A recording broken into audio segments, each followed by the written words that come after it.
Hallelujah. Good evening, good night, good morning. Welcome back to Voice in the Wilderness. I am Maxie, your teacher for the day.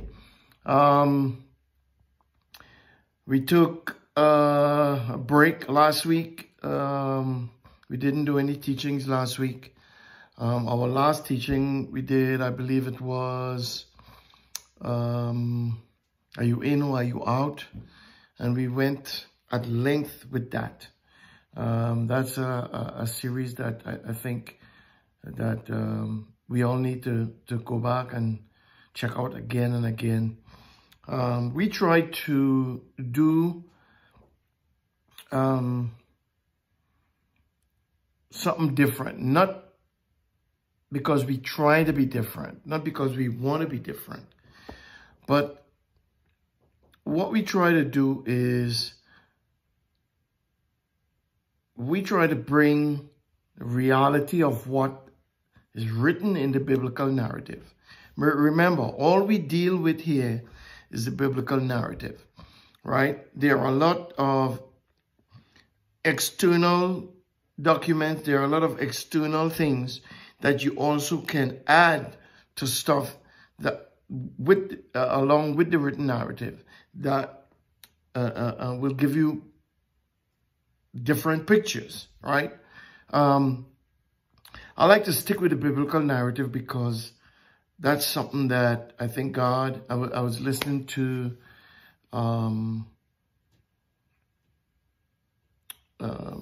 Ross Nichols, not Ross Nichols, Dr. James Tabor, yesterday on Sabbath, and he did his teaching about the Ark of the Covenant, the Edut, the box for the Edut. And he was saying that the question he was posing or proposing is, what is the covenant? What is the testimony? And the testimony are those 10 words. The testimony are those 10 matters, those 10 things that Jehovah came down from heaven in a display of might and power and awe. So much so that the 6-point-something million people who came out of Israel, who witnessed that, all of them, if not the majority of them, was shaken to their core. And they cried out to Moses, you go, and we don't want to hear God talk to us. You go, you talk to God. Let God talk to you. God tell you what he wants us to do, and you come and tell us, and whatever God say, we will do. And, most people chide or chastise the children of Israel for that. Because, they say that, God came down to talk to them. Here it is, God is wanting to talk to them, and they refuse. They don't want to hear God, and they bring the whole idea of, we don't fear God and all that kind of stuff. But we neglect the written narrative, and that's why I like to stick with the written narrative. We neglect the written narrative where God told Moses, when Moses went back and told God what they said, God told Moses, I heard them. They have well said what they said. I want them to be afraid of me. They need to be in fear of me. Right? And so there is a measure, there is a level, there is a need for the fear of God. As a matter of fact, I think the Psalms and the Proverbs says, the fear of God is the beginning of wisdom. See, if you think you're wise, I'm supposing that you fear God. But if you think you're wise and you don't fear God, you might have a problem. That's why I like to stay with a written narrative, because we skim over these very important things to teach things that we think to teach things that, God says, God says he don't want you to be afraid of him. He wants you to come to him in a time of need, right? But there is a level of fear that you must have. There is a level of fear that you must ascribe to when you're dealing with God, or else you take God for granted. Again, that's why I like to stay with the written narrative.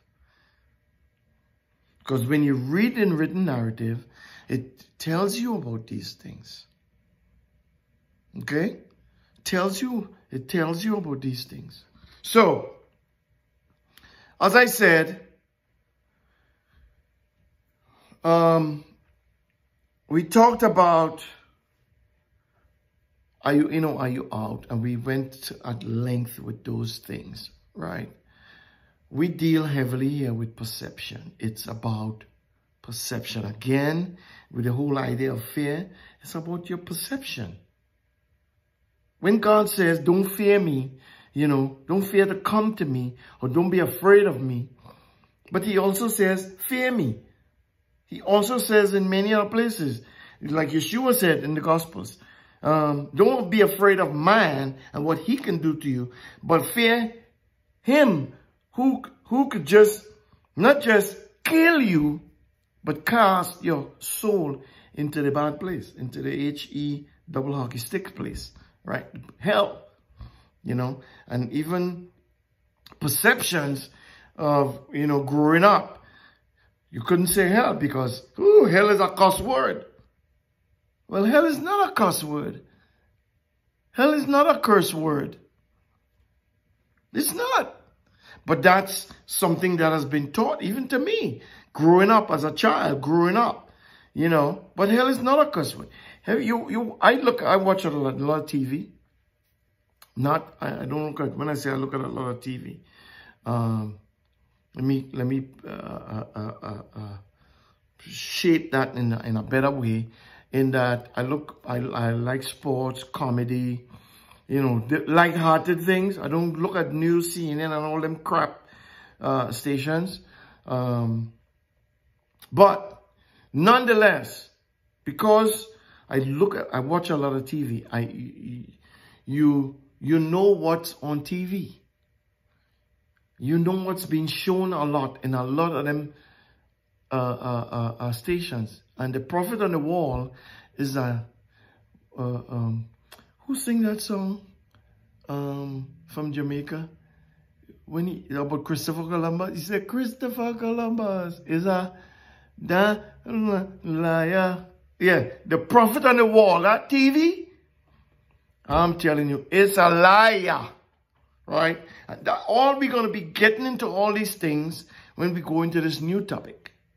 This new topic today, after we took that break, the new topic that we're going to be going into is, who is the Satan, or / who is Satan? Who is this arch enemy? Who is this man of lawlessness? Who is this wicked, evil person? Who is this devil? He has a plethora of names. We're gonna talk about that a little bit, okay? And when we're dealing with this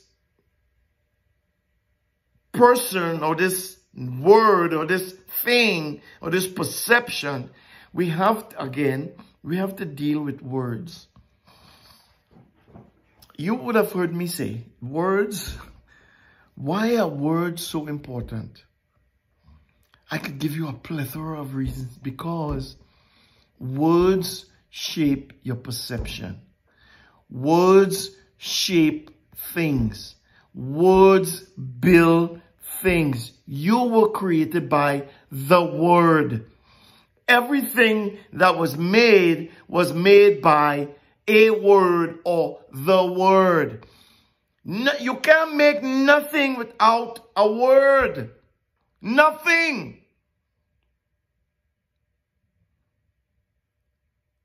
Think about that for a minute.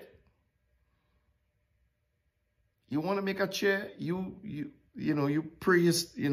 when we go into history, right? If you roll back the film, the tape, if you're the first man in the world and you want to make, you realize, I can't be sitting on the ground and all this dust eating food. You want to make a chair. First thing you have to have is an idea. Well, how is an idea formed? How is an idea cultivated? You see things, right, in your mind, but you have to put words to the things that you see. So you get a vision of a chair. You see this thing with 4 legs and a little seat and a back. Or maybe the 4 legs and a seat first, okay? You have to put words to what the vision is. Words make everything. Every single thing created by words. Okay, so I don't know what the confusion is about. That's the importance of words. And why we have to get into words is because the meaning of words has changed over the passages of time. We're going to look at some words today, right? We're going to look at some words today, and we're going to see clearly, right? We remember, what's the topic? We are dealing with who is this Satan, this devil, this evil, this serpent, this person, this ideology, this idea with a plethora of names. And if we look at words, we can see the development of ideas. Right? I was listening to a podcast yesterday, and the guy was saying, when we talk about the LGBTQRSPQ, ABCDEFG people, they're so prominent in the news. When you look at TV, like I say, watch a lot of TV. A lot of the commercials, they give you subtle innuendos of homosexuality, right? They show you a commercial for something, and they show you 2 guys in a compromising position, sitting close to each other, looking at each other. You know what I'm saying? Like how a guy and a girl would look at each other in that position. You know, because they're promoting what they want to promote. And we're going to discuss all these ideas when it comes to words. They are important.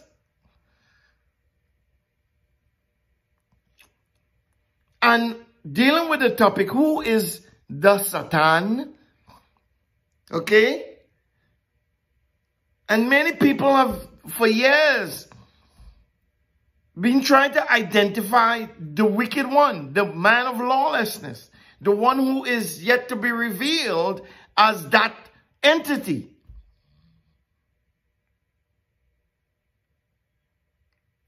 We've been looking. When I say we, I mean all those who believe. We've been looking. We've been scouring the leaders in society. We've been scouring people coming up in leadership. We've been calling names, as a matter of fact. Some people say this one. Some people say that one. Some people say the other one. I ain't calling no names. But you know, and I know that that's true. That people have been looking. And some people have gotten so bold to identify this person and that person. Well, we're not going to identify any people. We're going to look at concepts, ideas, and ideologies behind who is the Satan. Is it a person?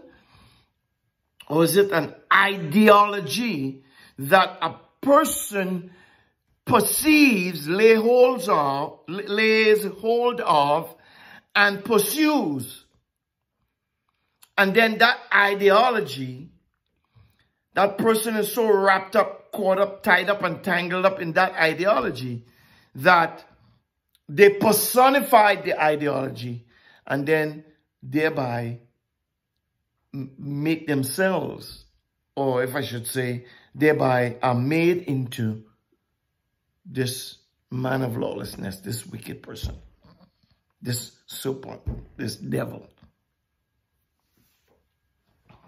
And so we're going to be doing a lot of reading, and we're going to be looking at a lot of words.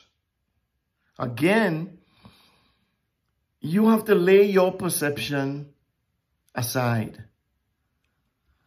In order to understand what we do here on this channel, in this ministry, you have to lay aside your preconceived perceptions. Because remember, if you say you're Christian, if you say you believe, you grew up with certain doctrine, right? And doctrines shape belief. What is a doctrine? A doctrine is a teaching, a segment of words that are stated in a certain way that causes somebody who's hearing those words to believe a certain thing. That's a doctrine, right? And for years and years and years, we have been taught all kinds of different doctrines, right? One of the doctrines that I have attacked, I have disbanded, I have demolished or tried to demolish or erase or deliberately went into dig up that doctrine, is the doctrine that we're no longer under the law. Because that's a false doctrine. Because Paul said that as long as you are alive, the law has dominion over you. As long as you're alive. And I'm talking to you today. Hopefully you're listening to me today. And hopefully that tells you that you're alive. Right? And we talked about that, in that last teaching. Okay? So you have to set your doctrine aside for a second. I'm not telling you, listen, I'm not telling you throw away the baby with the bathwater. I still believe in Yeshua. Okay? I still believe in him. Okay? I doubt that he said a lot of stuff that people say that he said. I doubt a lot of stuff that people believe today that he meant when he said a lot of stuff. Okay? Paul the Apostle, I talked about these things. I don't think that Paul the Apostle, who wrote a lot of those epistles, I don't believe that I don't believe that he was literally teaching people to walk away from the scripture. I don't believe that. No, I believe what he was teaching was hard to understand. Sure, even today, with all the wisdom and all the knowledge and all the books and all the prophets and it's still hard to understand some of the stuff that he says. But slowly but surely, carefully, when you read, when you understand that, when you understand what Yeshua was saying, when you understand that he said, I did not come to destroy. If he didn't come to destroy, why would Paul say years after that he did destroy? Did Jesus lie? Did Yeshua lie to us? Did he lie to us? And I'll take the word of Yeshua over the word of Paul any day. Why? Because Paul didn't die for me.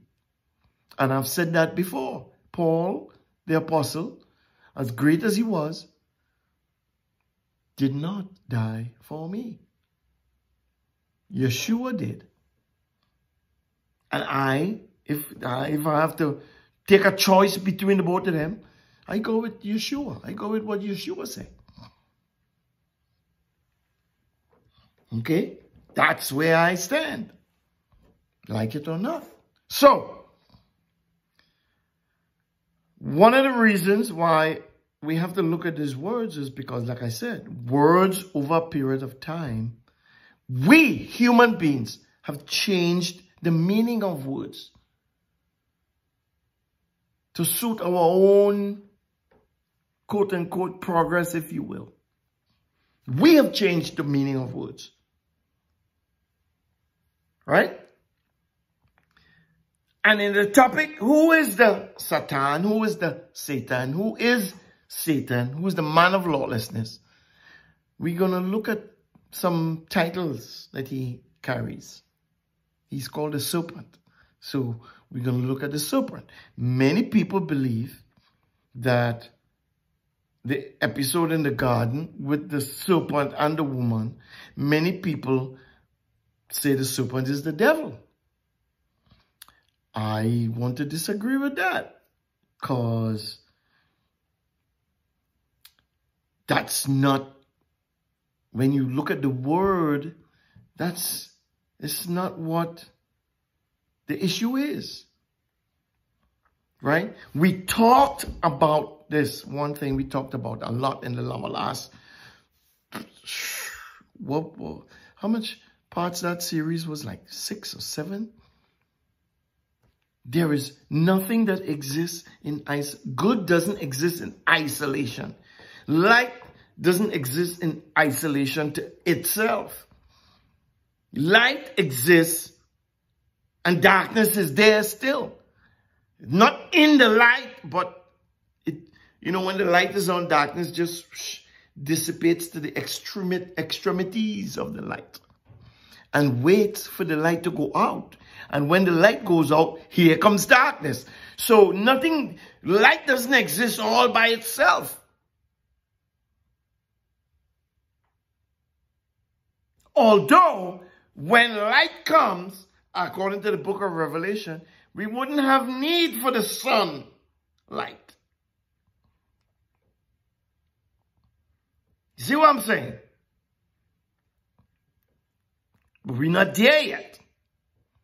So, dealing with this entity, this person, this commodity, if you will, let's look at the word serpent, right? Because like I said, a lot of people, when they read, in the doctrines of yesteryear, have been taught that what happened in the garden was as a result of the devil.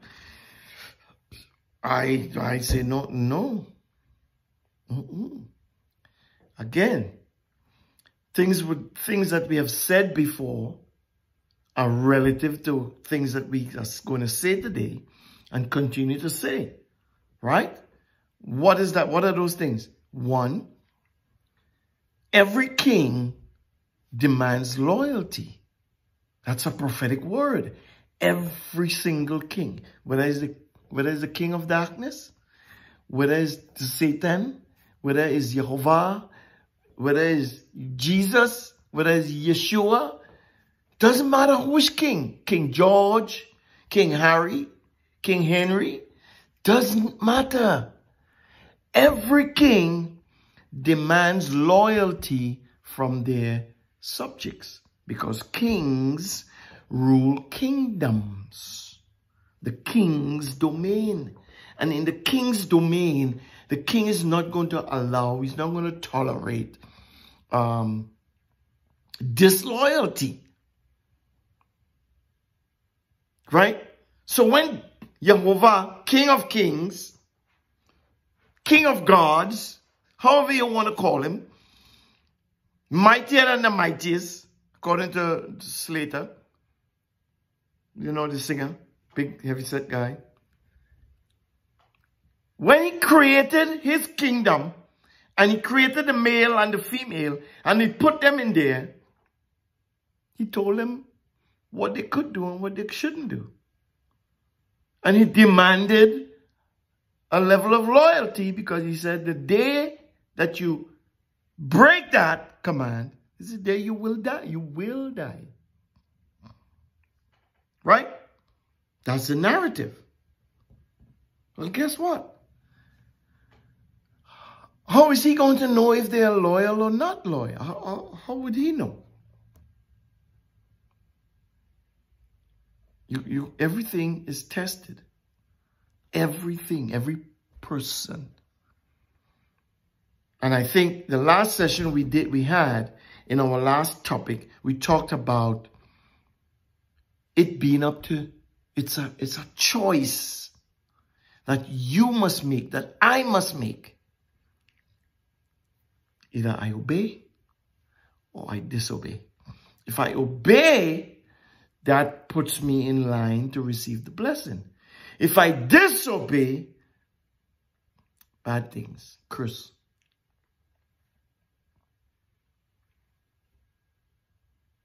So, when we're talking about the serpent,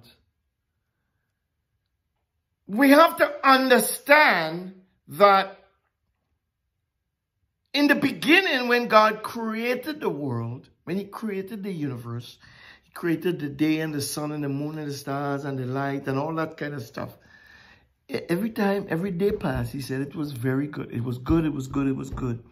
And then it was very good at the end of it all. So he was pleased. There was nothing that God created that he was concerned about, that he was disturbed by, that he had ill thoughts about. Well, maybe I shouldn't have created that person or that thing. Maybe I shouldn't have made that tree or that flower. Maybe the rose didn't smell so good. I shouldn't create the rose. No, it was very good. All of it, including the serpent that we point our fingers to, turn up our nose at, and say, bad serpent. Bad, bad, bad, bad, bad, bad. You know Jerry Seinfeld?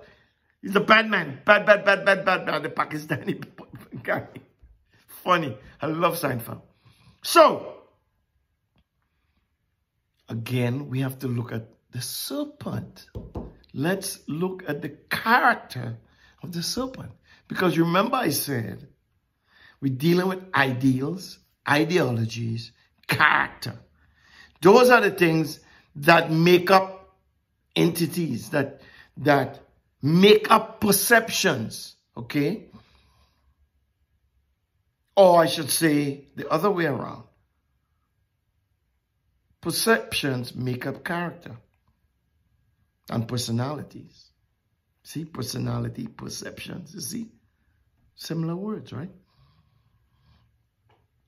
So when we look at the serpent, we see in Genesis chapter 3, that's where we're going. So if you have your Bibles, move over, open it to Genesis chapter 3. Let's take a peek.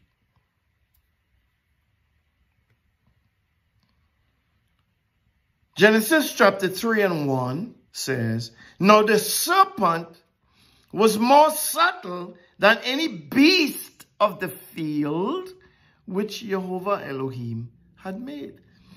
We have to dissect that first line.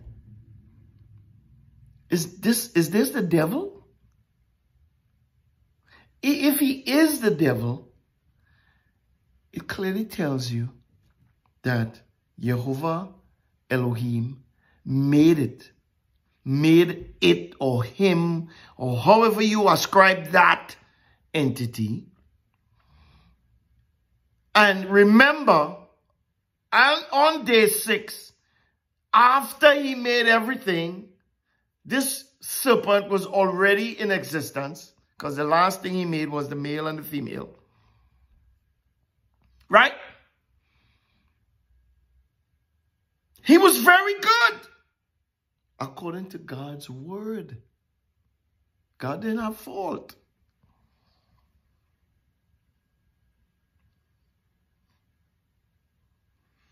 God didn't have an issue with the serpent. He made the serpent what the serpent was. So his issue is not with the serpent. God don't have an issue with the devil. God don't have an issue with Satan. Who is Satan? He is nothing compared to our God. Who am I? I am nothing compared to our God. Everything in creation is nothing compared to him. He is above all, over all, with all. He has all power, all authority. Listen, he is all wise. He is all knowing. He's everywhere. Listen, am I telling the truth or am I making stuff up? So God doesn't have an issue with the serpent. No. The issue is the man and the woman that he made, are they going to be obedient? Are they going to submit themselves to their king, to their ruler, to their father even? Are they going to submit themselves and do as they are told to do? That's the test. That's the problem. The serpent may have a hand in, he may have a part to play, but he shouldn't even have an issue with him. Did Yeshua have an issue with him?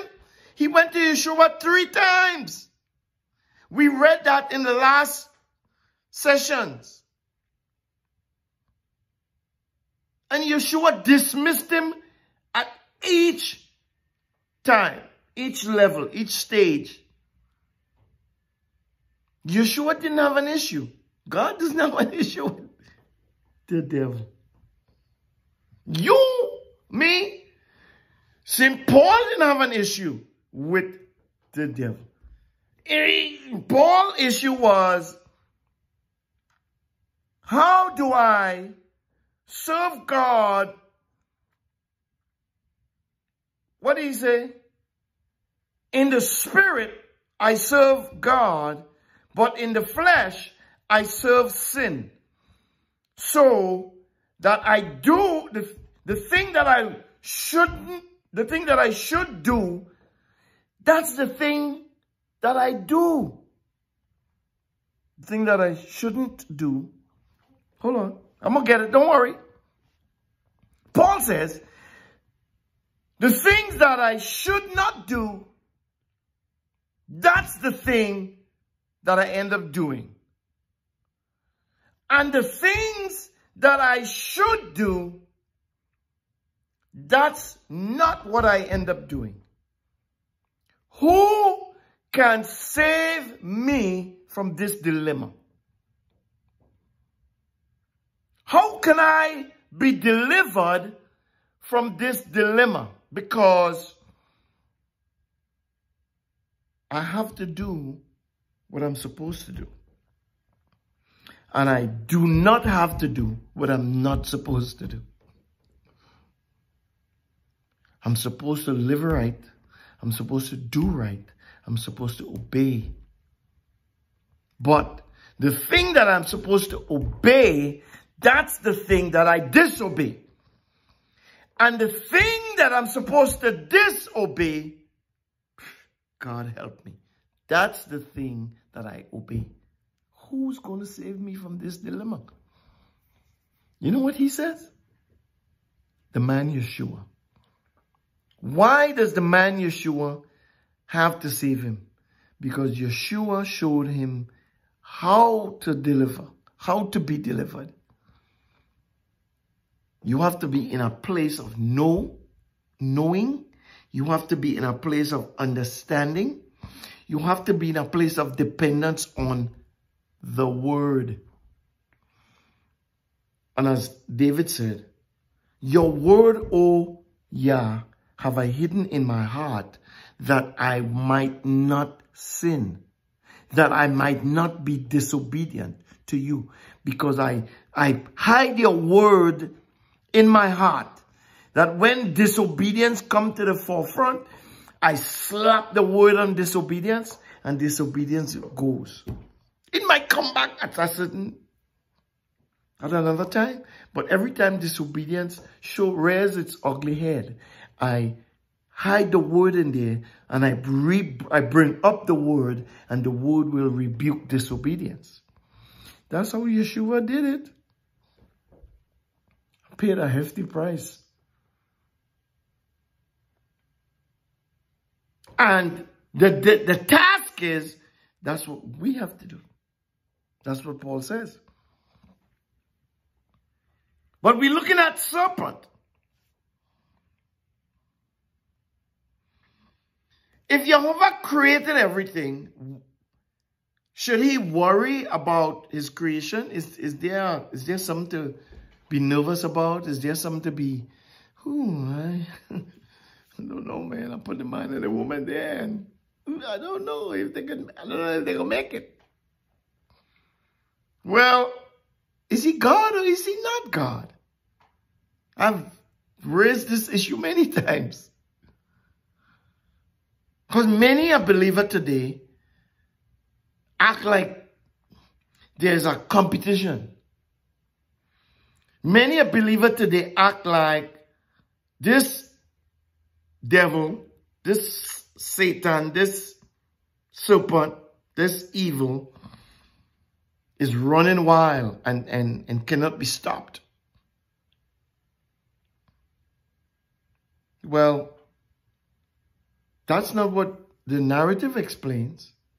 Because in Genesis 4, when Cain brought,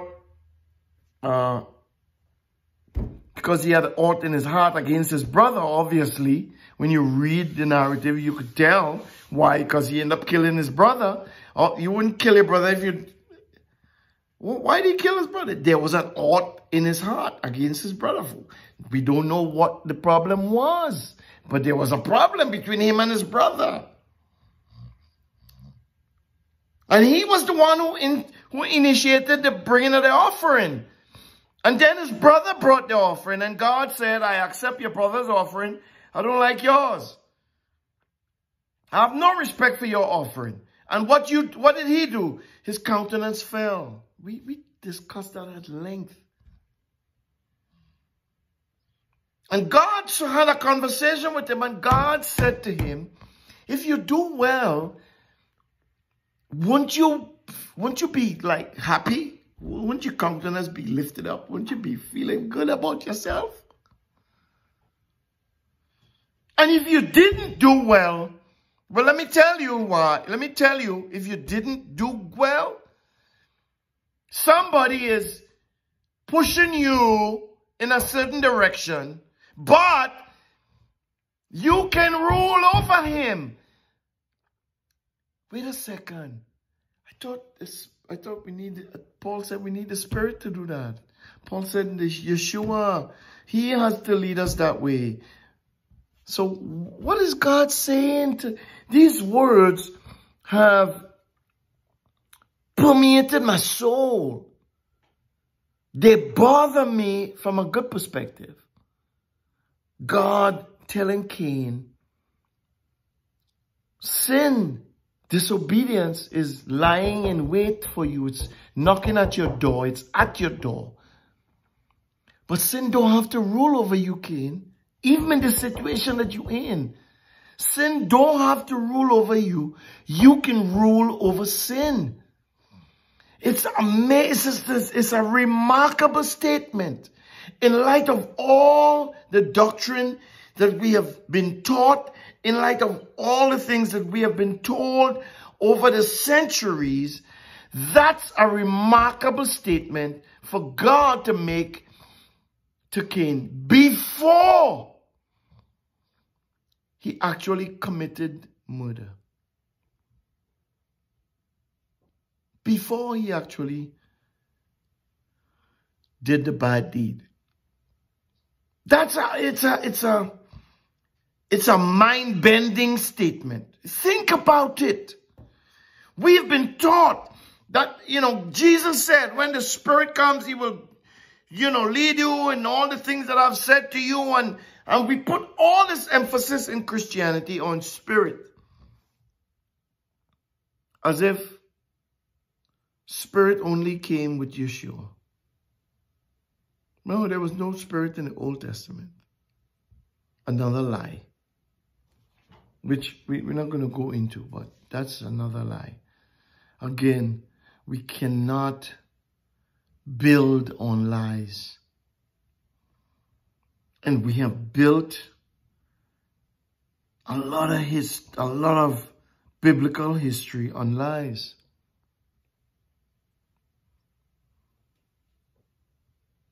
We have built a lot of biblical history on lies. And I want to go back to what Jon Snow said.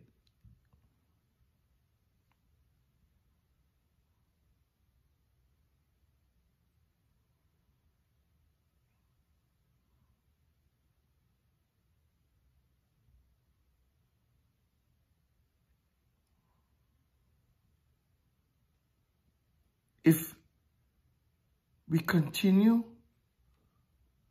okay, forget Jon Snow for now. Because I'm looking for it and I can't seem to find it. Oh, there you go. Found it. But let me set that aside. Forget Jon Snow. What did Yeshua say? What did Jesus say? You shall know the truth. And what will set you free? The truth. The wise man builds his house on a rock. Why? Because when the rain and the waves and when things come against the house, because you built it on a rock, it will stand. The foolish man built his house on the sand. So when the rain come and the water come, the water wash away the sand, the house falls. Lies get us nowhere. You shall know the truth, and the truth is going to set you free. People, we have built religious freedom on lies.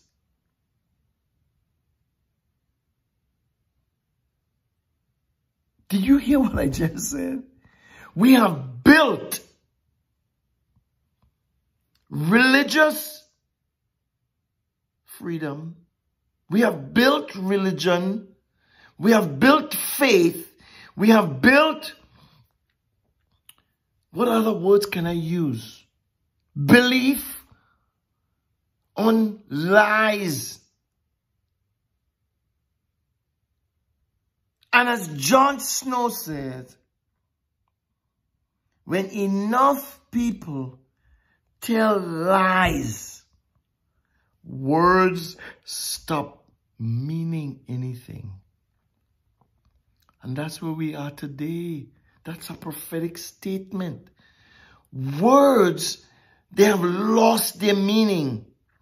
We have lost the essence, the integrity, and the meaning of words, because we want to keep changing words to mean what we want it to mean, to build things upon the lies that we want to establish. And when you establish lies, you build nothing. Your walls are empty. There is no pillars. There is nothing holding up those walls. And every storm, every wind, every rain that falls, it blows the walls down. The wolf is going to live in your neighborhood.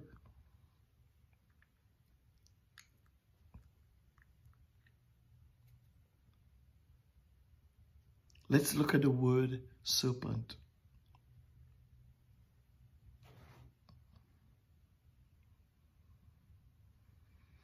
Genesis 3:1 says, now the serpent was more subtle than any beast of the field. Beast of the field. Listen, humanity. Are you listening to me? He said the beast of the field. We are humans of the universe. Built by God, shaped by God, filled with the Spirit. He breathed the breath of life into us. Completely different from the beasts of the field, people. And you know what? Many say today, many call themselves beasts. When they want to, like the football player, the beast mode. Think about it. We ascribe the GOAT, the greatest of all time. Listen to the word we use, the GOAT, an animal. Yeshua is described as the Lion of the tribe of Judah. You know, we have this tendency to look to the animal world when we want to talk about what Powers, P-O-W-E-R-E-S-S, Powers. You know, I can't say the word, but you know what I'm talking about. Our dominance, our dominion. Is that how it's supposed to be? No, I think not. We were made in the image of God. If we understand the image, if we go back to, I can't remember what study it was that we did, talking about how the man was created and what was the word that God used to create the man. Zakah, memory, memorial, everything to do with remembering and remembrance and memory. God put his memory in the earth. God's memory is us. We are his memory. And when we try to establish our, I don't want to say the word, porous.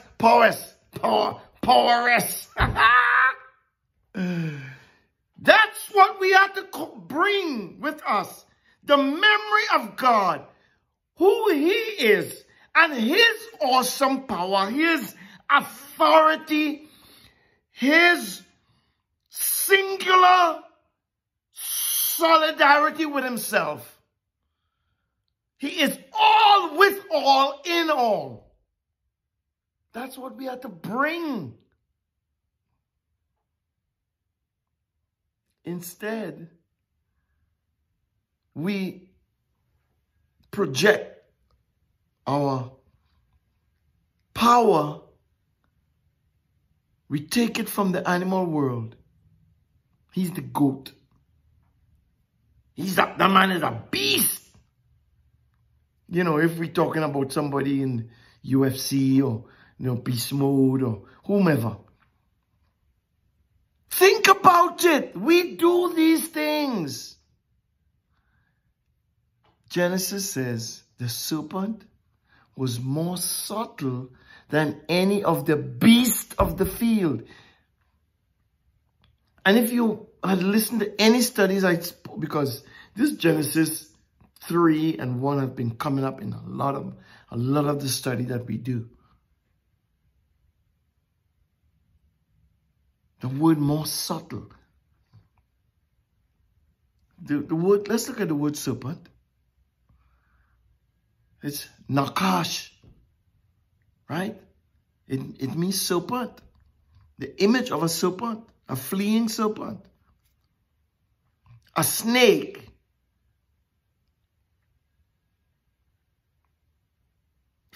Known because of its hiss.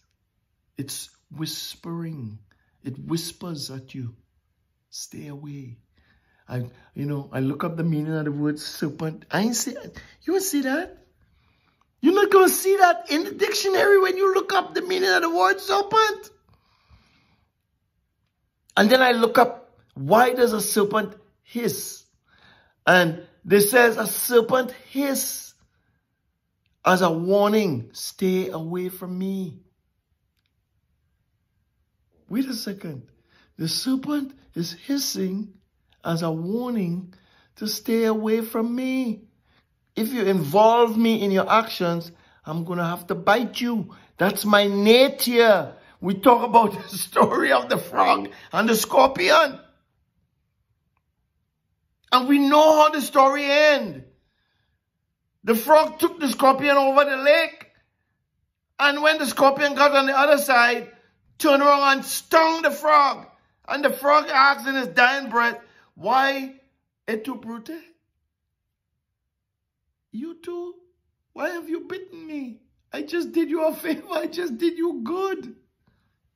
You turned around and did me evil. The scorpion said, hey, that's what I do. I bite things. That's how I operate. I can't help it.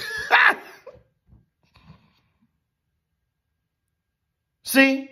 Because the frog, in his perception of doing a good deed, neglected to understand the character, the personality of the scorpion. So now that he is stung and is on his deathbed, he can't blame the scorpion. Because guess what? The scorpion says, what? That's what I do. I'm created like this.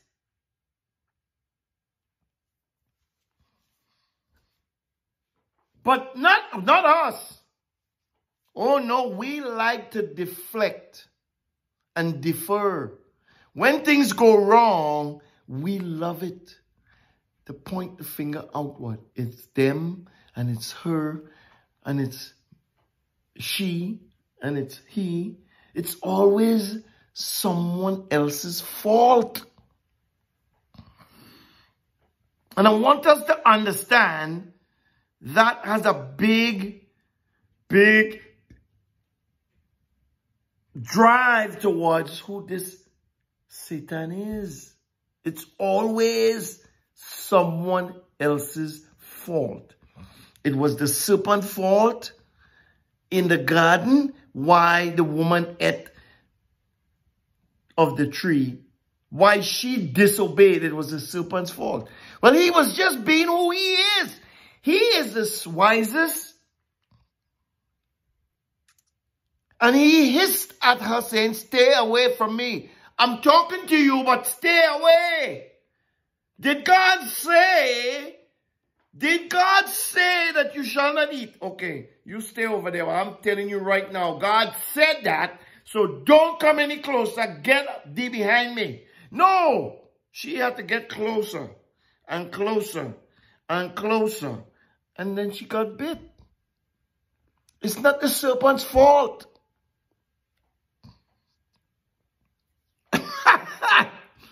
It's not his fault or her, whatever you think the serpent was. It's not. Don't point the finger outward.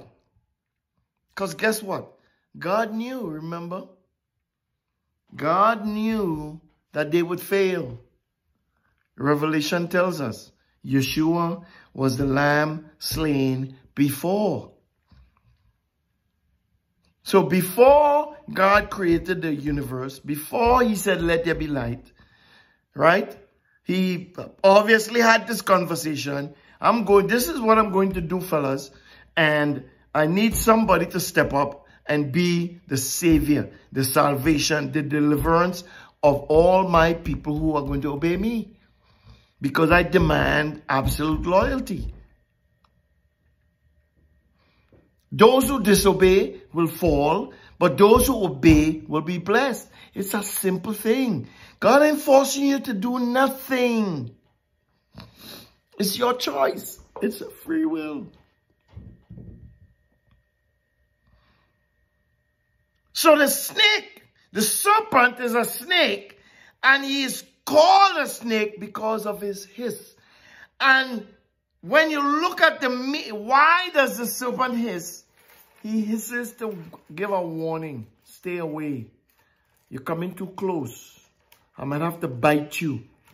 Okay? I'm deadly. I'm poisonous. I'm poisonous.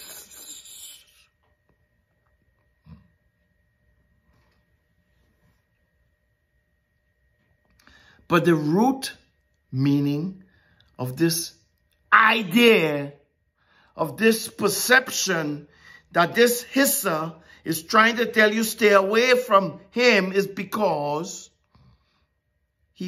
this hissing, he is trying to entice you. The hissing is saying, talk to me, but stay away from me. I'm so nice. This hiss is so sweet. When I hiss in your ears, you feel good. I itch your itchy ears. And so you come closer, and then I snatch you. And if I can't bite you, I'll squeeze you to death. So the root of that sweet talker is he practices divination. He observes signs. He looks at you and observes what you're doing and what you're not doing, what you like and what you don't like. And then he connives. It's his nature. It's what he does. God said he's good. He's very good. Everything I created is very good. He has a purpose. And his purpose is to make sure that God gets loyal citizens in his kingdom. Those who are loyal will prove their loyalty, and those who are disloyal will prove their disloyalty. It's simple. It's simple. He observes signs. He learns by experience. So I came at you. Read. Matter of fact, let's go. We're still in Genesis 3. Let's go to Matthew 4. Right? Again, we go over these things. And it would seem that we say the same thing over and over again. But they all fit. They all connect. Right?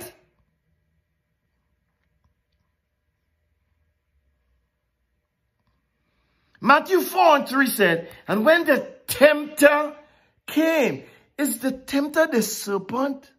Is that the same serpent that we talk about? What is this tempter? We're looking at words, right? And many people, they pin the serpent in the garden, they pin the word devil, they pin the word Satan, they pin the word demon and all these bad things to the serpent. God said the serpent was good. God made him, and all things that God made was good. But we say he's evil. We say that's the serpent, that's the devil. He made the woman, he deceived the woman. The woman said, that serpent beguiled me. We'll read it in a few minutes. But how was he able to beguile you, young lady? How was that serpent able to beguile you? Yes, he was the wisest among the beasts of the field. But you are wise above him. So how is somebody lesser than you able to beguile you, who is supposed to be greater than him? Because you didn't operate in what you knew. He hissed at you, telling you to stay away, and you did not. And here, he is hissing at Yeshua.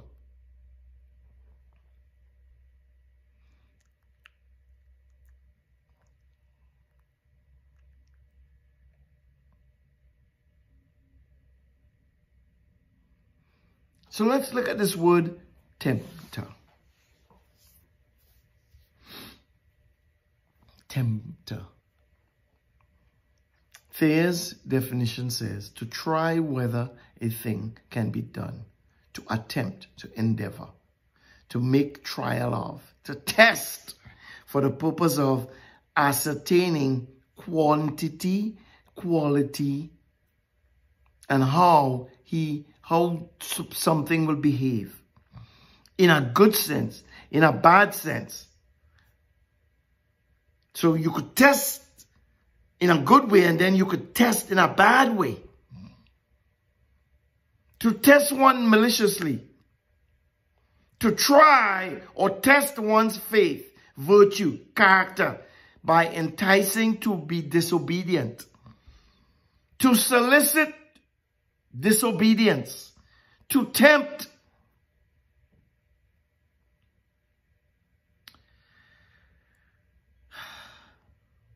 To test, Strong says, that is endeavor, scrutinize, entice. It's the same, it's similar meaning to deceive, right? I'm looking at you, I'm observing you, I know you're hungry because you're fasting, you're in the wilderness 40 days and 40 nights. I'm looking at you. Okay, it's 40 days, I know he's hungry. I know he is, so here's what I'm going to come to do. Hey, you the Son of God, man. You can turn these stones into bread. You don't have to walk back to the village and let nobody bake no cakes for you. You know, no unleavened cakes. You don't have to do that. You're the Son of God. You could take this stone here and you could, hey.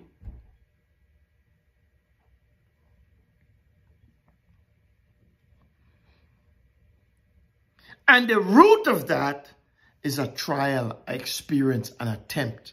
To attempt a thing. To experience, to learn, to know by experience. Didn't we just read that with the serpent? So we can calmly say with a certain level of assurance that it's the same thing. The same experience that she had in the garden is the same experience that he is having in the wilderness. But look at the different reactions. She went on and she got closer. Well, he was getting closer too. Because he was responding. But his response, she didn't say, for it is written. She didn't say that. But she did say that God said, I shouldn't eat, I shouldn't touch. Which, again, I don't have no issue with that. But okay, you want to insist that she shouldn't have said it. Okay, maybe. That's why. Maybe. I don't know. I wasn't there. I'm not God, so I don't know how he looks at that. If he's seriously thinking that she added to his word. I don't know, right? If you want to say that's what God feels, that's how he feels, then hey, have at it. But I ain't mad at her for saying that. It didn't help. That's my point. Because he kept on pursuing and she kept on answering and then eventually she succumbed. Which is completely opposite to what happened with Yeshua. And Matthew 4:3 says, and when the tempter came to him, he said, if you be the Son of God, command that the stones be made bread. And he answered, it is written, man shall not live by bread alone, but by every word that proceed out of the mouth of God. Maybe that's what the woman should have said. Well, did she know that? I don't know. She knows she wasn't supposed to eat. What does he mean by it is written that it said man shall not live by bread alone, but by every word? It's the same thing. God said the day I eat of that tree, I will surely die. That's what I have to live by because I don't want to die. So I am not going to eat of that fruit or touch it because I don't want to die. That's what Jesus said. And he continued. Verse 5. Then the devil, well, it wasn't, no, he's not the tempter. You see how, again, words, remember we talk about meaning of words, right? We've just read what serpent meant. We just read what tempter meant. All of a sudden, it's a different word they're using. Now the tempter is the devil. See how they... Here, so, what's the point? Here's what I'm saying. This was written in what? This is Greek origin, right? It's claimed that, we can't find any Hebraic writings of the New Testament. It was written in Greek. Most people believe Greek is the original construct of the quote-unquote New Testament. Well,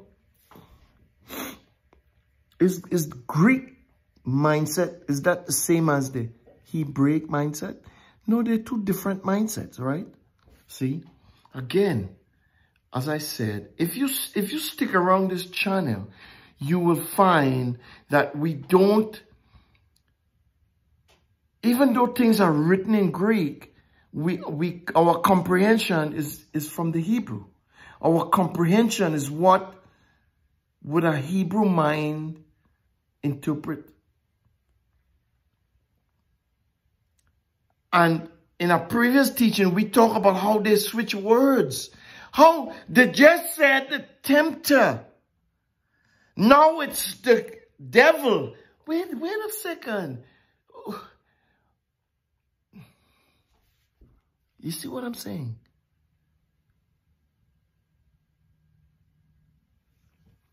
Are they trying to put forth a certain perception? You develop, you read, because words form perceptions, and perceptions form personalities and character.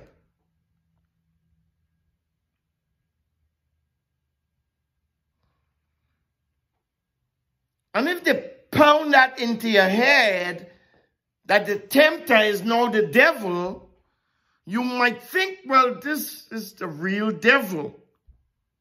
This devil has power and authority,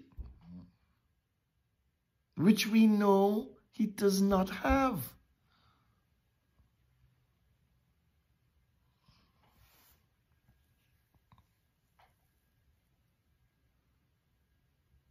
So he was the tempter in one verse. Now he is the devil. How they got there, I don't know. I wasn't there when they wrote it. But this is suspicious.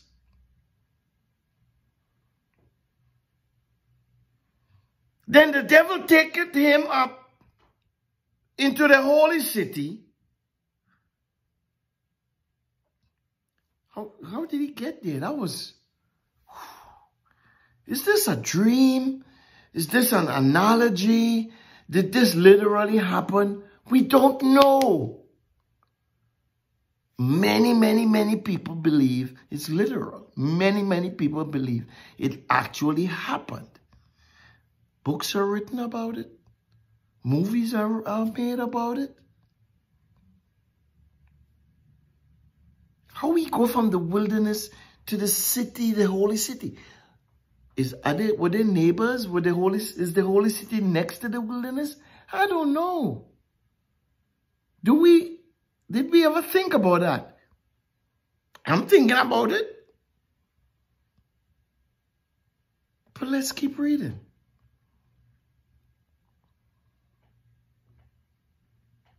All of a sudden he's in the holy city and setteth him. So I guess this is... The devil picked him up physically and took him up there and put him to sit down. Setteth him, right? He said, and setteth him on the pinnacle of the temple. Okay, where the pinnacle of the temple is? Anybody knows? Anybody knows what the pinnacle of the temple is? It's the top, the pinnacle, right? It's like, I don't know if there's, what is up there? Wait a second. is there a seating room up there? Is it like a, what do you call it, a balcony up there? But that's what the narrative says. He's pick him up, took him up there and set him down up there.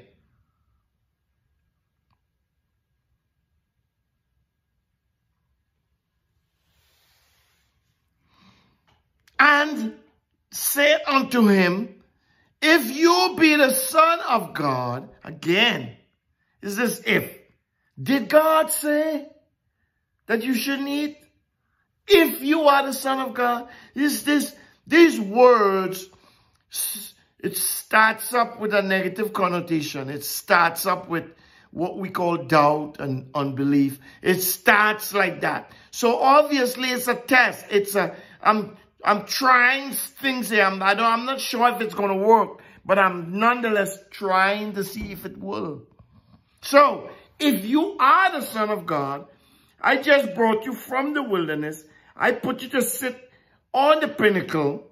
If you're the Son of God, if you claim to be the Son of God, because I think that's what you're planning to do, I think that's what people are going to believe.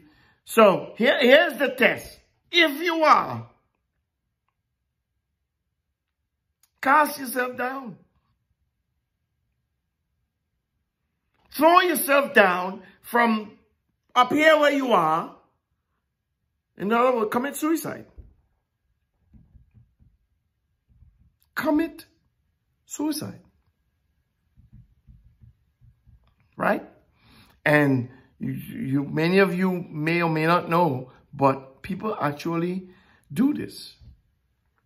I grew up in a place where I was taught that there are certain cultures who build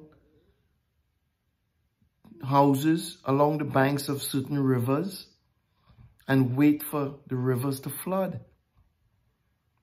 Because at that time, they were born into a certain level of society and they cannot upgrade.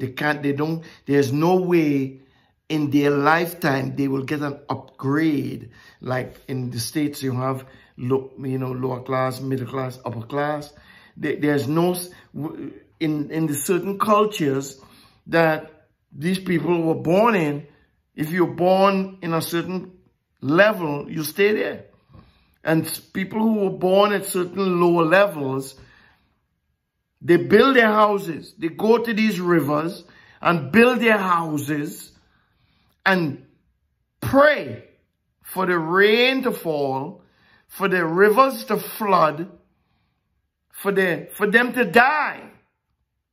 So they go there with the idea that they're going to commit suicide so that perhaps in the next life they would reincarnate and be born into a higher status, into a higher society, into a higher life.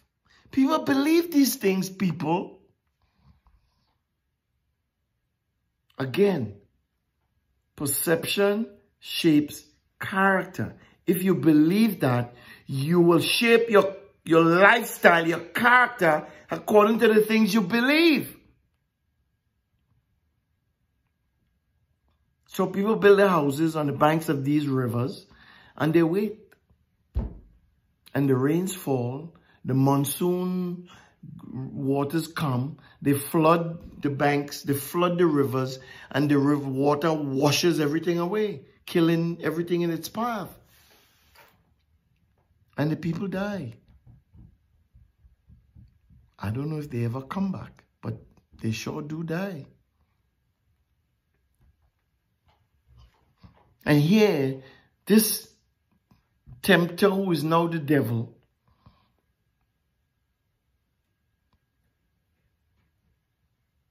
he's encouraging this person, Yeshua, throw yourself off. Throw yourself off.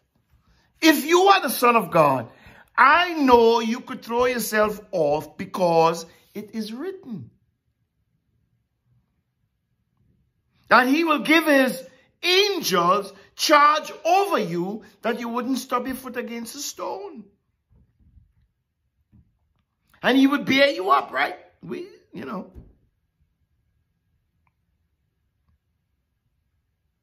Again, Yeshua responds. So he's hissing, and Yeshua is responding to the hiss. But you have to understand, look at the response. Look how she responded. Look how he is responding. Yeshua said unto him, yeah, I know it's written, but it is also written, thou shalt not tempt. Wait a second. See, Yeshua is trying to stay, is trying to stay with the whole tempting idea. Every king demands loyalty. I know you come and you testing to see if I'm going to remain loyal to my king. That's what your job is. I'm trying to tell you that it's my intention to stay loyal to my king. I'm not going to disobey my king. So yes, you could tell me that it is written that he will give his angels charge over me, lest I dash my foot against a stone. But I am here to tell you that it is also written. Don't tempt me. Don't tempt the Lord your God. He's not just my God, but he is also your God. And do not tempt him. I'm just saying. I'm just saying. Again, verse 8, now they're trying to be consistent. He is the devil still. So he started off as being the tempter and then somehow changed to be the devil. And now they're trying to stay consistent. Who they is, I don't know.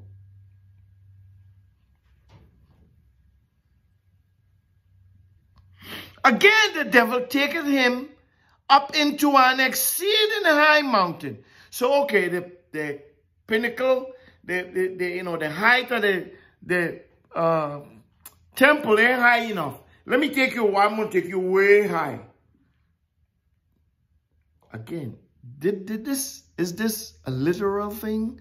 Or is this a metaphorical explanation of, a metaphorical definition or explanation or way of telling us how to handle tests, trials, tribulations?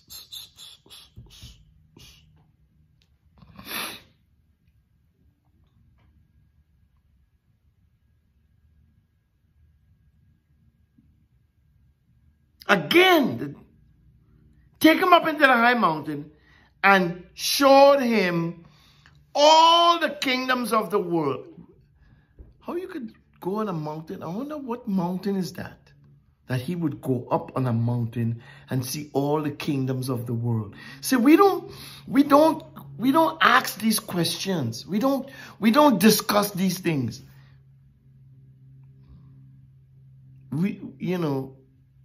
They write it, so we believe it, so we just go along with this story. For centuries. What mountain that you could go on and see all the kingdoms of the world?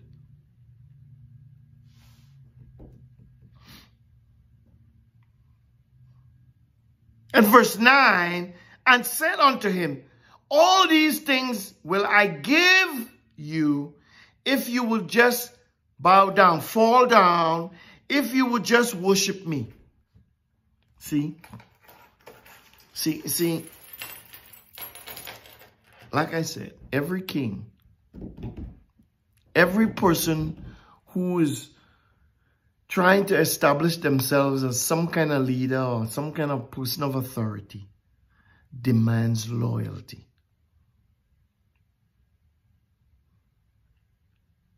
And these three incidences, it's self-explanatory. This is exactly what's going on here. And if we see them as actions of the devil, then that's what his intentions are. He demands loyalty. So he tried one time, he failed. He tried 2 times, he failed. 3rd time, okay, this is what it's about.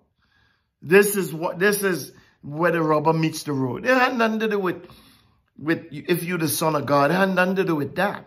It had to do with, who are you loyal to? Gosh, listen. Oh boy, listen, listen, listen. Who are you loyal to? Who are you willing to obey? Him or me? Because I could give you all of this stuff here. He can't give you nothing.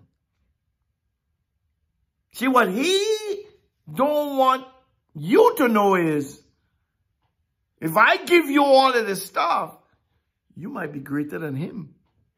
You will make me greater than him.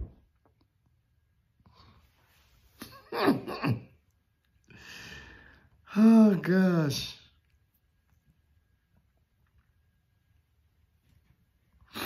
Verse 10. Then saith Yeshua unto him, oh, I see what you're trying. Now I see what you're trying. Get thee behind me, Satan. No, he's not the tempter. He's not the devil. No, he is Satan. See? No, he is that person that we identifying as the wicked one. Again, how did they arrive? How did the writers, the people who wrote this, you see how they move from, he's tempted, he's the tempter, then he's the devil. Now he has a name. He's Satan. Because it is written, thou shalt worship Jehovah, the Lord, your God, and him only shall you serve. See, you trying to serve yourself. You trying to establish yourself as like you somebody. But no. You have a king. He is your king and he is my king. I am endeavoring to serve my king, and I charge you to do the same. Don't try to usurp authority. See, completely different reaction or response to what the woman did. Okay? Completely different. But again, remember, he was wiser and more subtle than any beast of the field. So he's using that wisdom. He's using that observation that he's been, those things that he's been seeing, he's been watching. It's who he is. It's how he operates. That's how he was created, as the wisest of the beasts of the field. Right? But again, it didn't make her a dummy. Because look at the word, the meaning of the word subtle. Genesis 3:1 says, now the serpent was more subtle. And we talked about this in previous teachings. And again, it seems like we keep going over certain things, right? Arum. Phonetically, that's how you say arum. A room, like A room in a house? No. A room. Subtle, crafty, sly, sensible, shrewd, prudent.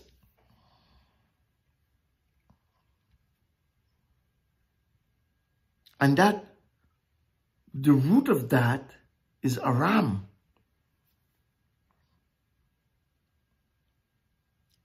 And it means the same thing, but it's the root. So what am I saying? Again, let's look at who the woman was. The woman and the man, as a matter of fact. Gosh.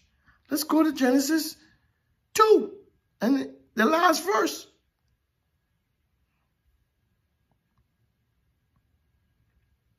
Let's back up a little bit.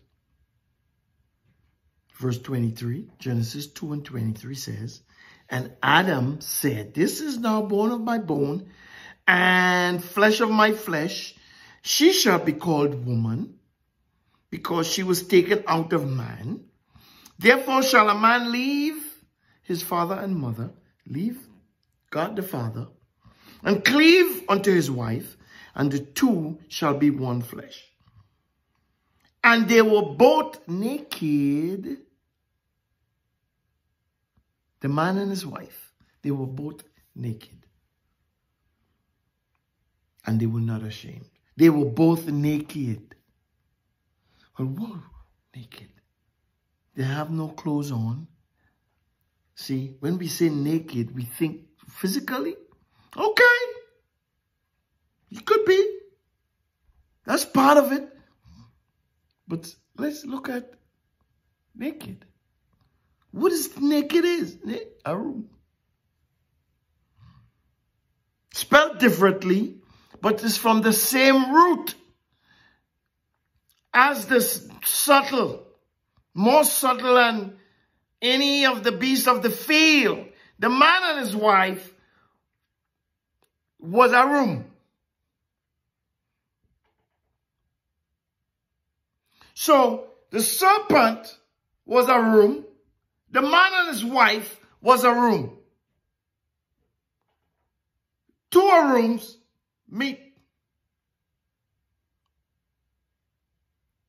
One a room deceives the other a room. Because one a room fell for that deception. They neglected to operate the way Yeshua did. He understood that man does not live by bread alone, but by every word that proceeds out of the mouth of God. So I'm not just going to eat from that tree, even though that I can.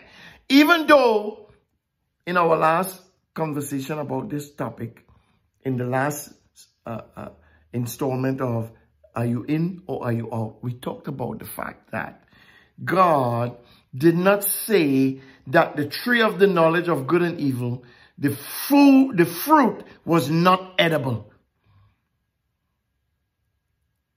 God didn't say, never said that the fruit was not edible. They could eat from every fruit. But God just didn't want them to eat from that fruit. As an instruction, as a test, I want to see if you will obey me or not. I want to see if I could rely on your obedience or not. I have to try you. I have to test you to see if you will obey me. He's been doing that from day one.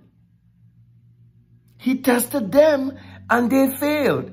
Obviously, it wasn't like he didn't know that they would fail, because he said, previous to me building this universe, previous to me saying, let there be light, I already had this conversation. We discussed it among ourselves. You will be the lamb that would be slain. You will have to sacrifice your life, because I'm telling you, I'm creating this humanity and they will fail. They will fail because they think they're all that and they're not. They think they're the gods, and they're not. They think they're better than me, and they're not. They think that they are God, and they are not.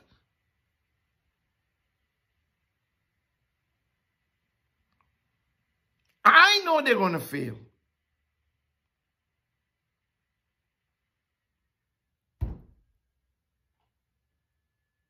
So the serpent was wise, was subtle, but then so was the man and his wife.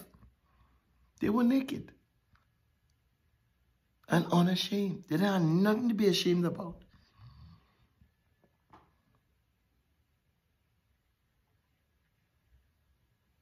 But they disobeyed. They fell for the rap.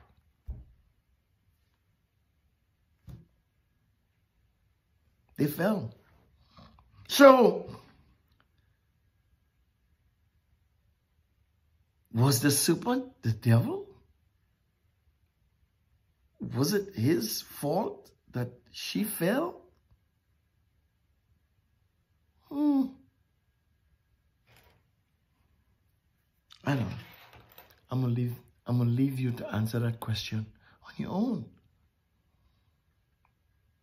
Again, what we like to do as human beings is point the finger. It's always somebody's fault. It's always somebody else's fault.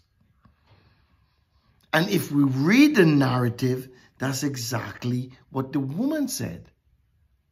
When God came to them in Genesis 4,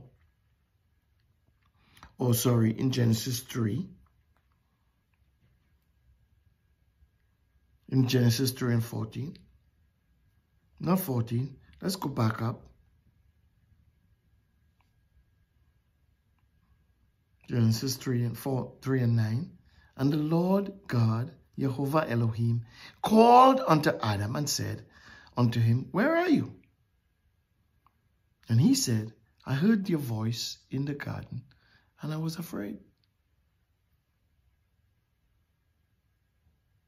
Afraid? Why are you afraid? He didn't ask him that then, but he said he was afraid because he was naked. So I hid myself. Well, that naked and the previous naked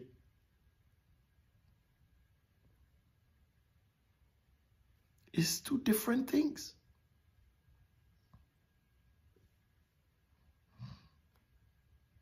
This naked, let me look up the word.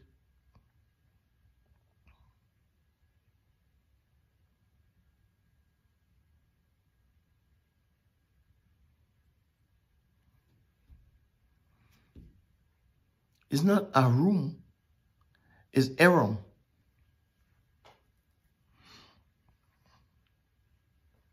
And it has to do with, it's still from the same root. It is still the same root as the wisdom, but it's came with a different, with a twist. And it talks about their nudity. Instead of their being wise, he says that he knew he was naked. In other words, he all of a sudden realized that he recognized his fleshly being. He recognized his flesh was exposed. See, not his spirit, but his flesh.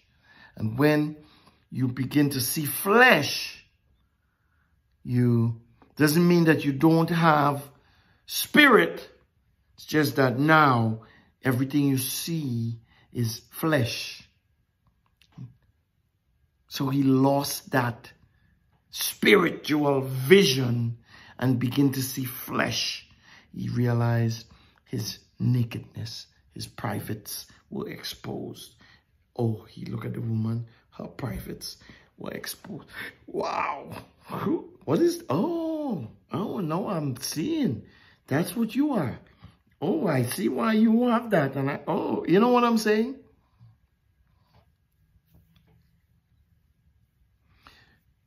Doesn't mean that he lost his wisdom, his intellect,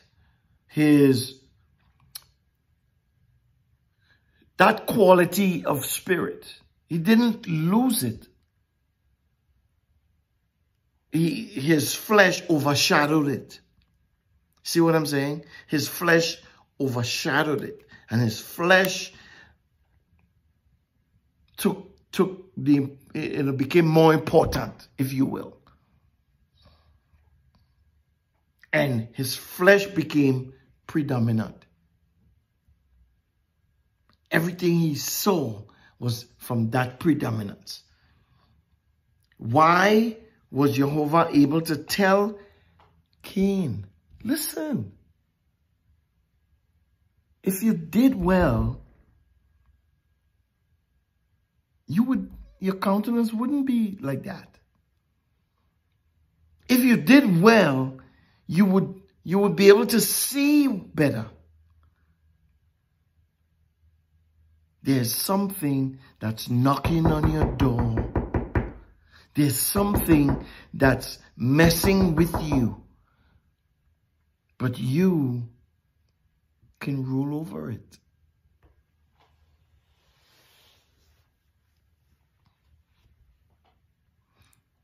You have to change your perception. If you don't change your perception, your flesh will always be predominant. Your flesh would always be predominant. Yeshua came, he was born of flesh. He gave up all authority of spirit, and he humbled himself and became obedient. See? But he maintained his perception of spirit. He maintained this idea that I am depending on my Father. I am not going to listen to anything what anybody else says to try to get me to operate in a different way. See, he held fast to his dependence on what his dad said. And he did everything that he was supposed to do. He became obedient even unto death.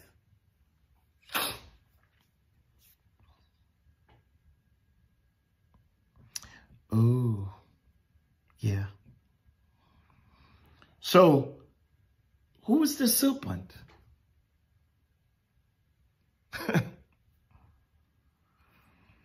Some people call him the devil.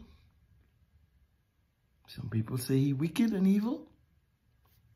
Hey, I'll leave that right there for now. But as we can tell, when he was created, God said, I don't have a problem with him. My problem is I want to see who, not like God has a problem now. Don't interpret it like that, right? Like, oh, God has a problem? What?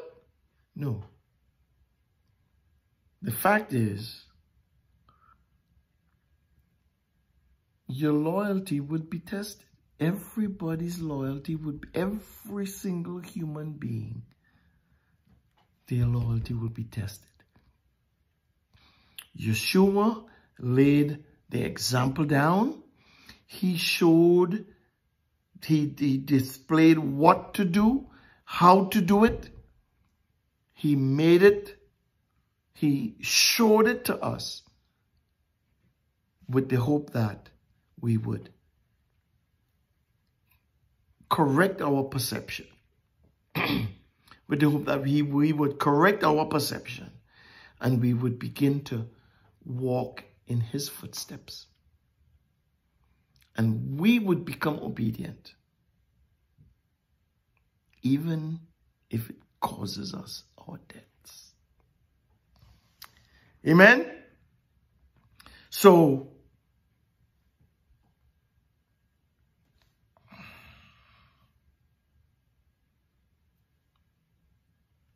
that's the serpent.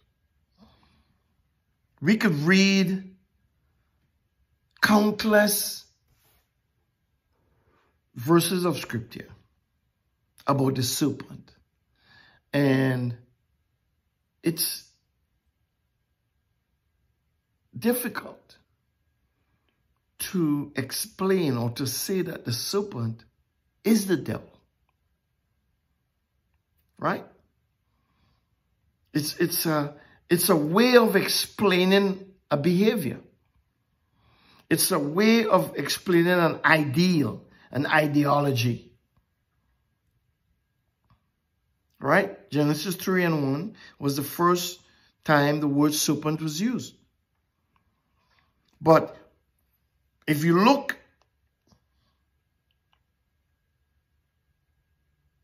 Genesis 49:17, Dan shall be a serpent, by the way. Does that mean Dan is going to be a devil?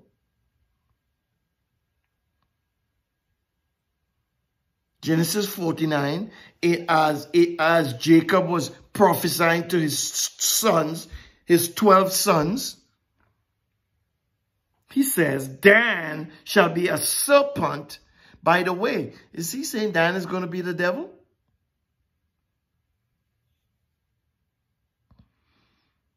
In Exodus 4:3, in Moses' encounter with God on the mountain, he said, cast it on the ground, and he cast it on the ground, and it became a serpent.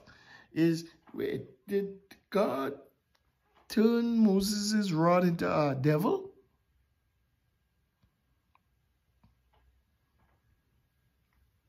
Moses fled from before it. And God then told Moses, when he go to talk to Pharaoh, and Pharaoh said, who are you? Put the rod on the ground. In Exodus 7:9. And when Pharaoh shall speak unto you, saying, show a miracle for you, then thou shalt say unto Aaron, take thy rod and cast it before Pharaoh, and it shall become a serpent.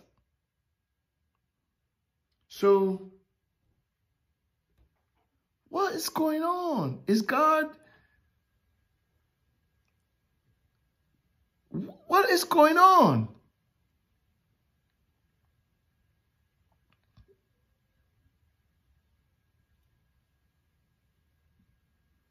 In Exodus 7:10, and Moses and Aaron went unto Pharaoh, and they did as Jehovah had commanded, and Aaron cast down his rod before Pharaoh and before his servants, and it became a serpent.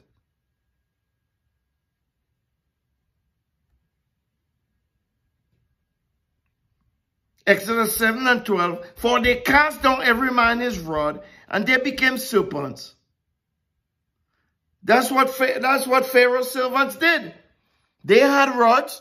They cast their rods down. Their rods turned into serpents. How much devils are there? Just saying. But then it says, but Aaron's rod, or Aaron's serpent, swallowed up their serpents.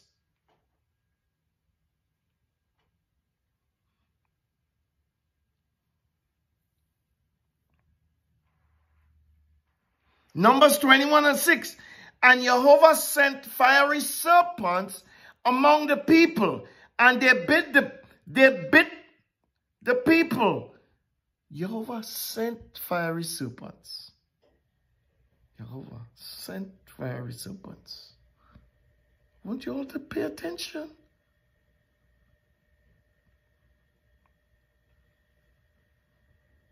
Numbers 21:7. Therefore the people came to Moses and said, we have sinned. Oh. For we have spoken against Jehovah and against you. Pray unto Jehovah that he may take away the serpents from us. Oh. So God is sending devils among his people.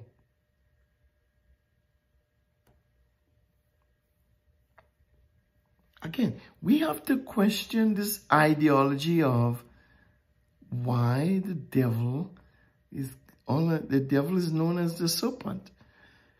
Where we get this idea that the serpent in the garden is the devil.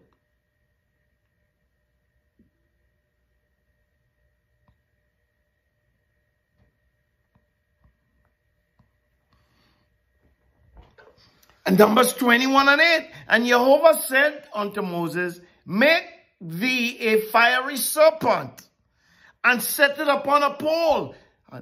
So is God telling Moses to make a devil?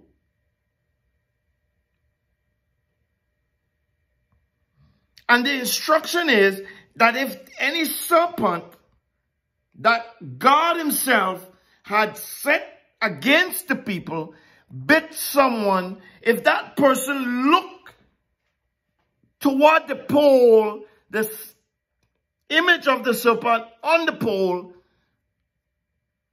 they wouldn't die.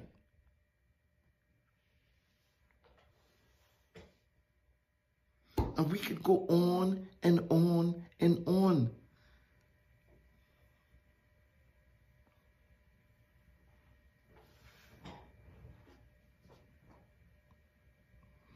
Deuteronomy 8. Who led thee through the great and terrible wilderness, wherein were fiery serpents and scorpions and drought, where there were no water? Who brought thee forth water out of the rock? Right? Moses is reminding the children of Israel about the things God did for them. Yes, he set against them the fiery serpents, but he delivered them. Right? Using the statue of a serpent. And he's explaining to them who is the one. They were thirsty. Who gave them water? They were hungry. Who gave them food? They were slaves in Egypt. Who delivered them? Moses is reminding them. See?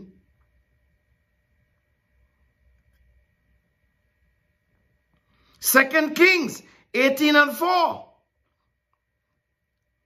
He removed. Who is talking about? The kings. 2 Kings 18:1. Now it came to pass in the 3rd year of Hosea, son of Elah, king of Israel, that Hezekiah, the son of Ahaz, king of Judah, began to reign. 25 years old was he when he began to reign, 25-year-old king. And he reigned 29 years in Jerusalem. His mother's name was Abi, the daughter of Zachariah.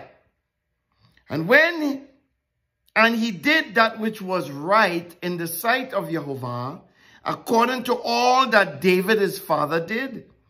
He removed the high places and brake the images and cut down the groves and brake in pieces the brazen serpent that Moses had made. For unto those days the children of Israel did burn incense to it. And he called it Nehushtan.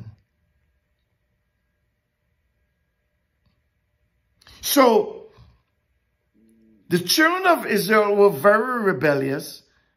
They spoke against God and against Moses.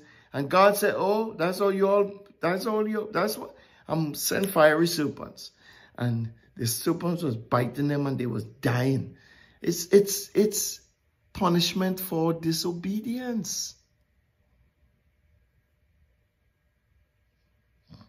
And then they recognize that, wait a second, we sinned. This happened because we sinned. Oh, this happened because we were disobedient. So let's now repent. Let's now ask for forgiveness. And God said, okay, told Moses, make a bronze serpent, stick it, put it on a pole. If anybody get bitten by a snake, all they have to do is, don't look at the bite, look at the pole.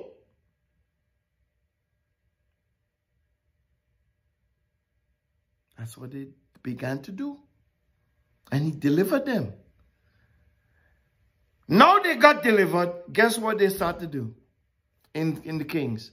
They start to worship the pole. Wait a second. Really? I send the serpents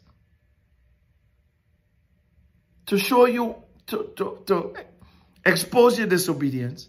You recognize your disobedience.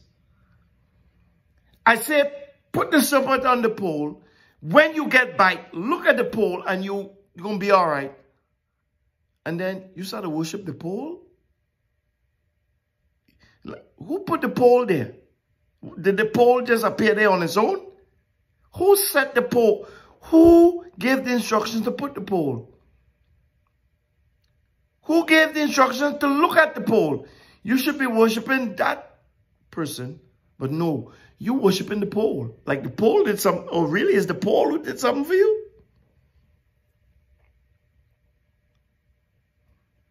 Again, without proper perception, we perceive things in the flesh. And we could go over scripture after scripture where the serpent is involved and ask the question, is this the devil? Who is sending the serpent? Most times it's God. Most times they're being warned about serpents, about operating like that.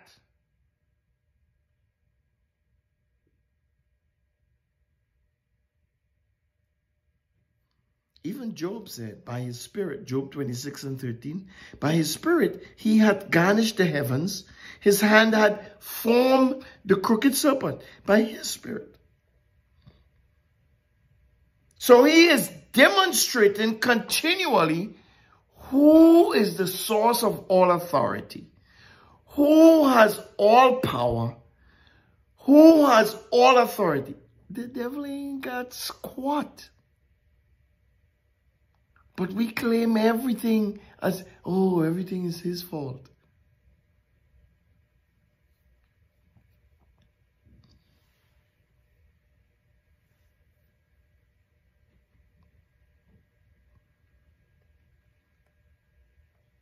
And is analogy after analogy that deals with this idea of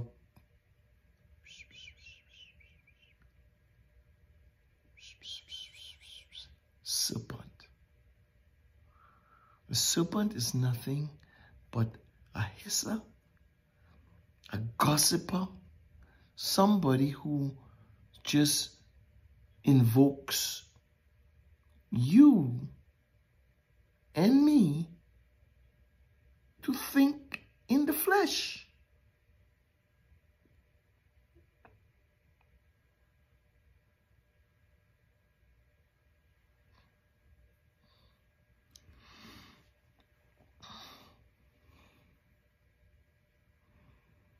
And God has warned us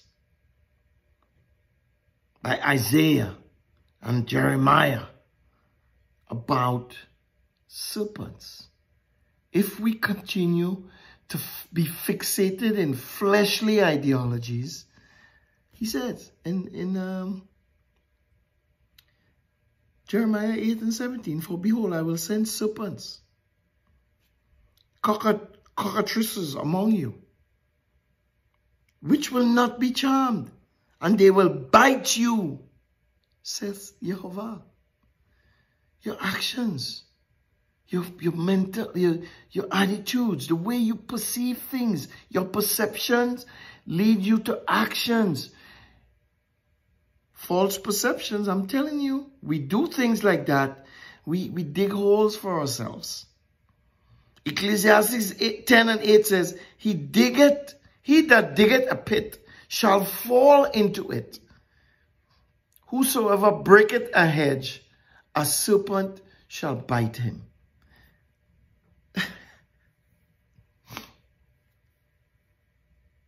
Surely the serpent shall bite without enchantment, and a babbler is no better.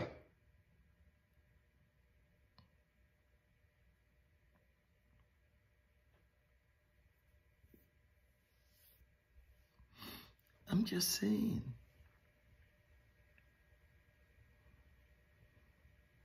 Jeremiah 46:22.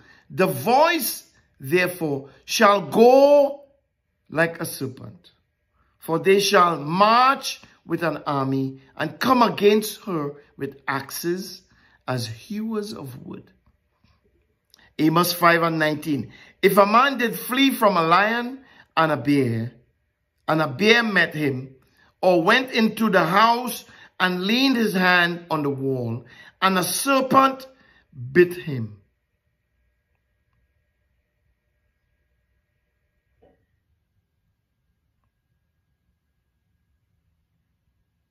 Matthew writes,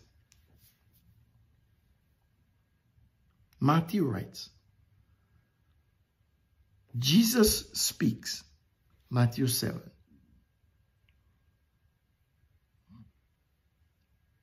Matthew 7:9. No, let's go to Matthew 7:8. For if everyone that asketh receiveth, and he that seeketh findeth, and to him that knocketh it shall be opened. Or what man is there of you, whom if his son asks for a bread, will give him a stone? Or if he ask a fish, will he give him a serpent?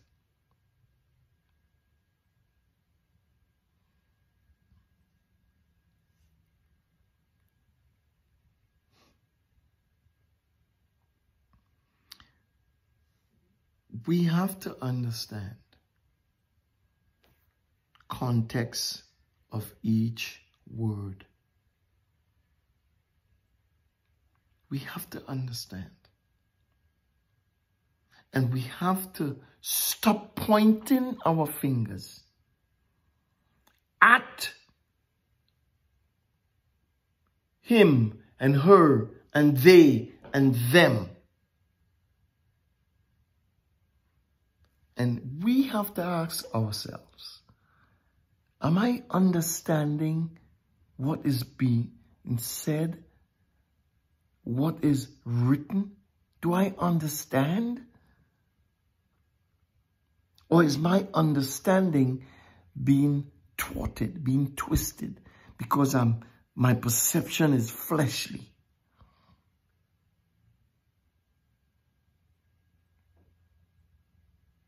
Is it the devil's fault that has me in this position? As Jehovah said to Cain, if you do well, if you had done well, you wouldn't be in this position.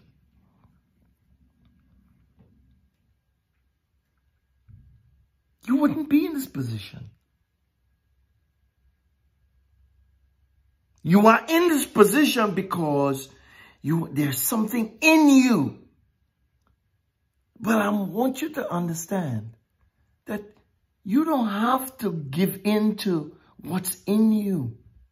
You don't have to give in to the perception. You don't have to give in to the ought that you have against your brother.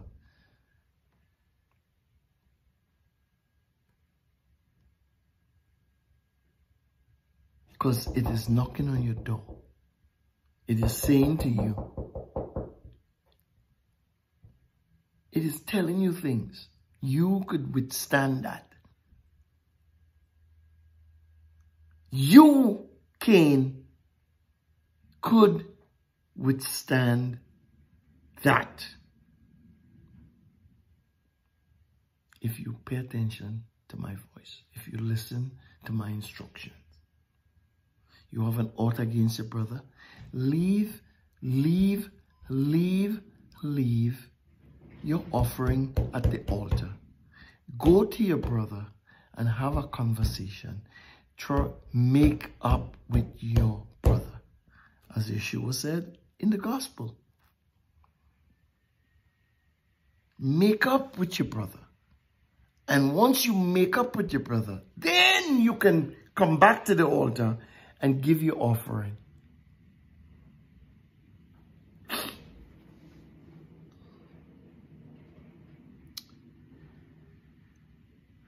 Close there for today.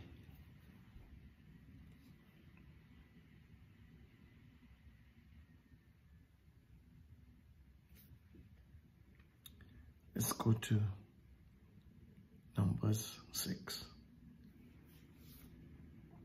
and 22. The idea is because words have, the meaning of words have changed. Okay? When we begin to understand that this is the serpent, and when you look at the history of the word, when you look at the meaning of the word serpent, you're not going to see that idea that this ideology, that this serpent is observing behavior. He's looking at how he's looking at he is creating his perceptions. He is conjuring up his own perceptions. He's not thinking about what God says. He is conjuring up his own perceptions. God said, do not eat from this tree. Even though I said all the trees are good for eating, I just said, don't eat from that tree. I said that because I want to test your loyalty.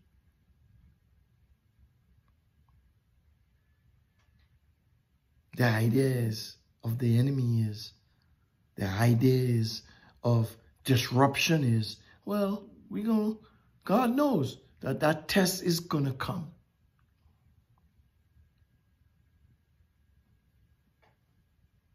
How do you respond to the test?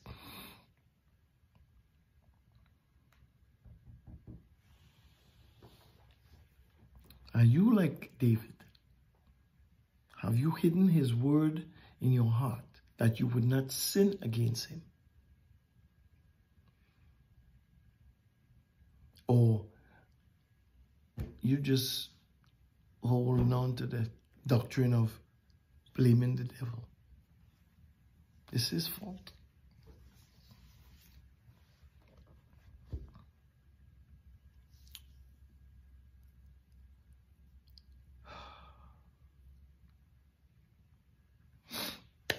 Number 6 and 22. Next week, we're going to look at another word. Okay? We're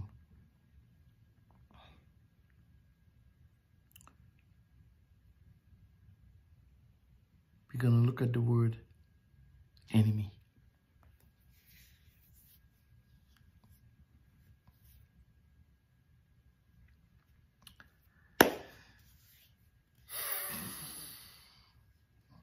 Number 6 and 22. Jehovah spoke unto Moses, saying, speak unto Aaron, to his sons, saying,